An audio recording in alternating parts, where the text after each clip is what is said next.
Hola de nuevo, amigos míos. Hoy vamos a comenzar con un nuevo segmento en el canal. Se tratará de historias vividas por ustedes. Como todas las mañanas, me había despertado a eso de las 3:30. Me quedé en mi propia cama, ya que no acostumbro, desde hace mucho, a dormir acompañada de mi marido. Me es incómodo no poder moverme a gusto. Además, a él tampoco le debe gustar demasiado. La habitación estaba, como es lógico, oscura y silenciosa. Las aves aún dormían junto a la poca fauna que una pudiera encontrar en un barrio dentro de una ciudad que es a la vez la periferia de una ciudad todavía más grande. Pasados unos cuantos minutos, quizá 15, me levanté, tomé mi ropa de trabajo y caminé hasta el baño. No estaba muy lejos, solo era cuestión de abrir la puerta con suavidad para no despertar a mi esposo y dar unos pocos pasos hacia el baño, que estaba y aún día está ubicado en el pasillo al lado de mi habitación. Hice las cosas que, por lo general, se hacen en los baños: ducharme, lavarme los dientes, etc. Salí al pasillo, el cual no es largo, pero con todas las luces apagadas daban la impresión de serlo. En la pared derecha hay un enorme espejo algo dañado por los años. Prendí la luz y lo pasé sin ver. No necesitaba hacerlo, lo había hecho en el baño. Una vez en la cocina, prendí la luz y las hornallas. Hacía algo de frío. Luego preparé el mate y calenté el agua dentro de la pava. Una vez visto el vapor que salía por su pico, supe que el agua ya estaba lista. Algo de calor para esta fría mañana. Tomé unos cuantos mates mientras veía algún canal de noticias el cual no puedo recordar, pero sí estoy segura mostraban alguna mala nueva, como suelen hacer los noticieros acá, siempre poniendo cosas feas, tanta cantidad de robos, asesinatos, estafas, problemas políticos, etc. Por lo general me tenían cansada, pero para ese entonces mucho más no veía a esa hora. Prendí otra vez la luz del living, forma curiosa de llamar a la sala, tan antiestadounidenses que se es en este país, y aún así usamos tantas palabras en inglés que ni pronunciar sabemos. Después de eso, apagué las demás luces, tomé las llaves abriendo la puerta con cuidado y salí. Tenía la moto fuera, más bien en el patio frontal que estaba cubierto por rejas negras que se perdían en la oscuridad. Dentro del patio ya mencionado hay una escalera que lleva a otra casa, escondida la moto allí mismo por si las dudas. Agarré la motocicleta y la llevé hasta la puerta de la reja, la abrí, puse marcha y fui al trabajo. Con transporte propio no era un viaje tan largo, y al no ser bicicleta tampoco era cansado. Tenía que, por obligación, pasar al lado del cementerio, el cual tenía esas altas paredes que, cada cierto tramo, se cortaba para dar espacio a las grandes entradas por las cuales se podían apreciar las tumbas. Diría, aunque no estoy muy segura, que el tamaño del lugar era de 2 cuadras. No me asustan los cementerios. Si voy, lo tomo como un paseo más. Veo las tumbas, leo los nombres que todavía no se borraron, después me voy. Ya llegada a mi trabajo, un asilo de ancianos que se alzaba justo al lado de ese cementerio, como si fuera una especie de broma de mal gusto para las personas de ese lugar. Del geriátrico a la tumba. Qué buen recordatorio. Entré, saludé a la serena. No nos llevábamos mal ni bien. En general soy de pocas amistades. Diría que soy una persona huraña, con un carácter un poco duro, pero no me considero mala persona. En todo caso, eso lo decidirá el de arriba cuando mi momento llegue. Al terminar de hacer algunas tareas generales, atravesé la sala de hombres, un lugar amplio con varias camas divididas de 3 en 3 por paredes que no llegaban a tocar el techo. Después fui a una habitación específica. Dentro me esperaba un paciente muy específico, por así decir, un hombre que asomaba a los 60 y tenía unos problemas de desarrollo. Había llegado a nosotras apenas 2 días atrás. La puerta estaba un tanto abierta, pero lo suficiente como para poder pasar por ella sin siquiera tocarla o rozarla con alguna parte del cuerpo. Las ventanas cerradas no dejaban pasar el viento otoñal, aunque aún así podía escuchar el sonido del mismo. Tampoco había doctora o enfermero alguno en el sitio. No escuchaba pasos, pero al entrar, la puerta se cerró con fuerza. Vi al paciente, le realicé los cuidados y tratos pertinentes. Luego de eso salí de ahí. Al poco tiempo, diría menos de 10 minutos, me encontraba haciendo mis tareas habituales mientras platicaba con algunas compañeras y compañeros cuando una enfermera nos avisó que aquel paciente al que no mucho antes había visto murió. Todavía me llama la atención que la puerta se hubiera cerrado de esa forma si no había nadie alrededor. Siempre pensé, y ahora, con más años y experiencia, creo poder confirmar que la parca entró tras de mí para llevarse otra alma a quién sabe dónde. Esto ocurrió en tiempos donde aún era estudiante de enfermería. En una de mis prácticas se me fue asignado el sector que, por lo menos en mi país, llamamos UCI, Unidad de Cuidados Intensivos. Esta unidad era un lugar muy poco iluminado, repleto de monitores y con varios vidrios. Había una especie de zona de limpieza y preparación antes de entrar, y detrás de esos vidrios había un sitio para escribir las notas de los pacientes. La primera situación extraña que sucedió fue la siguiente. Había unas canillas las cuales echaban agua solo cuando se activaba un sensor, el cual tenía cierta fama de estar dañado, por lo cual no solía funcionar. Sin embargo, mientras realizaba mis notas, el agua comenzó a correr sin que yo ni nadie pasara la mano por allí. Traté de no darle la mayor importancia, pero poco a poco el ambiente del sector comenzó a sentirse más y más pesado. Comencé a oír risas provenientes del área a la cual fui asignada. No lo entendía, ya que, por lo general, en el área de cuidados intensivos los pacientes se encuentran entubados a máquinas que los mantienen con vida. Me vestí para ver esos pacientes y entré, siendo ellos los únicos que estaban allí inmóviles, sedados, casi muertos.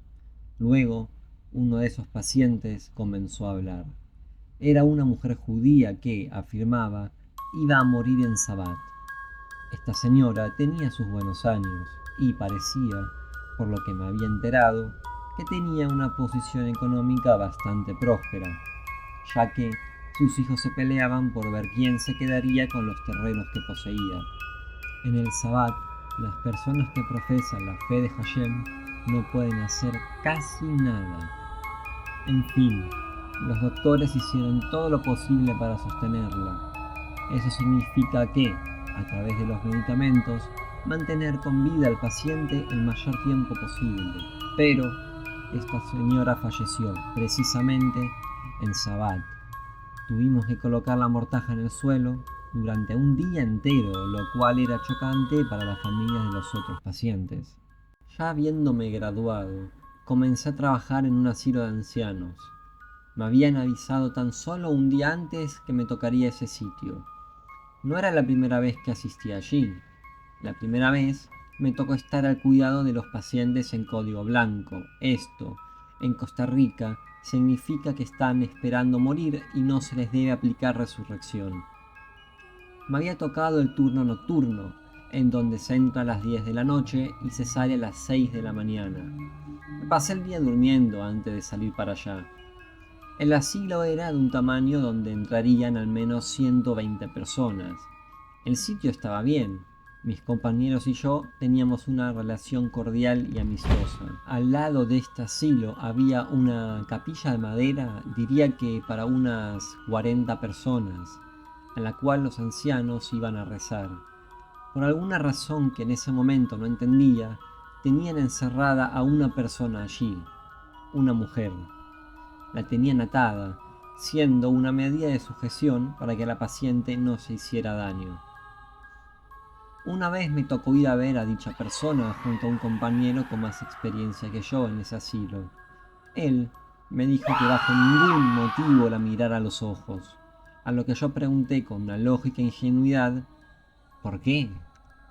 Mi compañero no me dio mayor información durante el trayecto.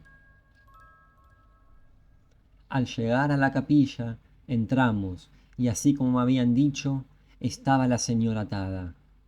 Mientras realizaba las tareas correspondientes, trataba por todas las formas de no verla a los ojos, pero, sea por accidente, infortunio o alguna fuerza extraña, cruzamos miradas, y la anciana amarrada me habló llamándome por mi nombre, Fiorella, lo que era muy raro, ya que ella no tenía forma de saberlo. Me dijo, Fiorella, tu mamá te está esperando. Lo dijo con tal certeza que me pareció imposible. Yo me preguntaba, ¿de qué manera esta persona sabía eso sin siquiera conocerme? Mi compañero me pidió que siguiera trabajando y no le prestara atención. Sin embargo, mientras la cambiaba, la señora continuaba diciendo cosas sobre mí, sobre mi pasado. Siguió hablando de mi mamá y de cómo ella se pudriría en el infierno por todo lo que hizo. No podía entender cómo es que lo sabía. Una vez terminada aquella tarea que consistía únicamente en cambiarla, mi compañero y yo nos dirigimos a la salida de la capilla. Si bien ya habíamos cerrado, no podía abrirse, como si se hubiera cerrado con llave desde afuera o bien desde adentro. Pero ¿quién o cómo? Ninguno de los dos teníamos las llaves de la capilla. Encerrados, llenos de pánico, mientras que la señora, si es que podemos llamarla así, comenzó a hablar en alguna lengua desconocida para nosotros, a su vez que se movía en forma descontrolada, gritando. Nosotros también gritábamos, mientras golpeábamos la puerta sin descanso. Pasamos allí unos 3 o 4 minutos. Fue una larga espera, dadas las circunstancias. Por fin, alguien llegó y abrió la puerta. Pero eso no es todo. Al salir de la capilla y entrar al pabellón, ya pasados unos 10 minutos, me pareció, más bien, estoy segura de haber visto a alguien entrar a esa capilla, que llevaba una gorra como las que llevan los encargados de seguridad. Como es lógico, pensé, se trataría de uno de los vigiladores dirigiéndose allí para ver a esa cosa. Al poco tiempo, pregunté a mis compañeros si habían visto a un guardia yendo allí, a lo que ellos respondieron que no hubo tal. Me pareció imposible de creer hasta que fui a las cámaras y tal como me habían dicho, no apareció persona alguna. Hola, mi nombre es Fiorella y soy una conocida de Shadows of Hecate. Le doy muchas gracias por abrirme este espacio para contar las historias supernaturales que me han pasado. Primero, cuando era estudiante de enfermería, una vez me tocó estar en la parte de unidad de cuidados. La unidad de cuidados intensivos es poco iluminada, llena de monitores, tiene unos vidrios porque tienes que alistarte antes de entrar directamente con los enfermos y atrás de los vidrios hay unos escritorios donde puedes escribir las notas de los pacientes. Lo primero que pasó, extraño, fue que se abrió la canilla del lavatorios que solamente se abren cuando se usa un sensor. Y el sensor de ese lavatorio tenía la fama de estar malo. La cosa es que se abrió solo y yo estaba haciendo mis apuntes, no le di mayor importancia, pero el ambiente poco a poco empezó a sentirse más pesado y escuché risa. No podía creer lo que estaba escuchando. Me vestí para entrar con los pacientes, pero no había nada. ahí dentro. Y luego seguía escuchando a una señora decir, me voy a morir en Sabbat, me voy a morir en Sabbat. Esta señora venía de una familia judía que se estaba peleando sus territorios antes de que ella falleciera. Y ella, en modo de venganza, quería fallecer en Sabbat porque es muy complicado y según las tradiciones judías hay que poner el cuerpo en el piso y no se puede tocar hasta el día siguiente. La cosa es que los médicos hicieron todo lo posible por sostenerla. Sostener un paciente se trata de con medicamentos mantenerlo vivo lo más posible, pero no, la señora falló y aunque les parezca extraño, tuvimos que poner la mortaja de la señora en el, lo cual obviamente era muy chocante para los otros habitantes de sus familiares en la unidad de cuidado. Bueno, nuevamente soy yo, Fiorella. Otra las vieron. Estaba trabajando en un asilo de ancianos. Ya me había graduado y me tocó el turno de noche, que entras a las 10 de la noche y sales a las 6 de la mañana. Había transcurrido todo normal. Mis compañeros y yo nos llevábamos bastante bien. Pero tenían a una señora en la capilla. Tenía una capillita especial el centro de ancianos para que los viejitos pudieran ir a misa. Se les respetaba su credo y eso. Pero esta mujer la tenían atada y esas cosas. Cuando íbamos a ir mi compañero y yo a verla, me dijo, no la mires a los ojos. Yo, ¿por qué? ¿Por qué?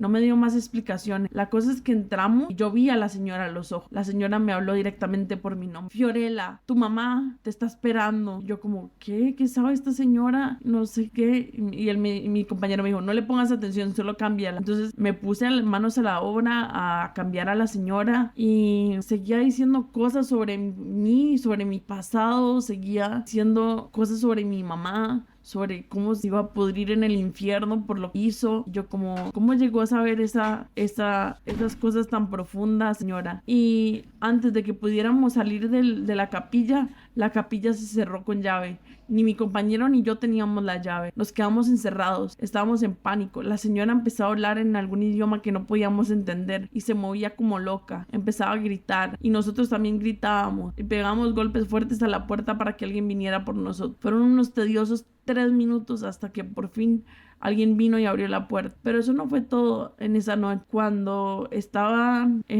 haciendo mis rondas para ver que todos los pacientes estuvieran bien, vi un señor afuera y yo dije, seguro es el guarda. Y cuando llegué a preguntar en las cámaras si se había visto el guarda, me dijeron que cuál guarda. Y yo, ¿cómo que cuál guarda? Y dijeron, no hay ningún señor con la descripción que nos estás dando aquí. Yo me quedé pensando porque el guarda lo vi entrar en la capilla. ¿Eso podría significar algo? ¿Qué estaba pasando realmente en ese hogar de ancianos? ¿Por qué tenían a esa señora en la capilla? ¿Qué sabían ellos que yo no supiera? ¿Y por qué nadie me daba más información?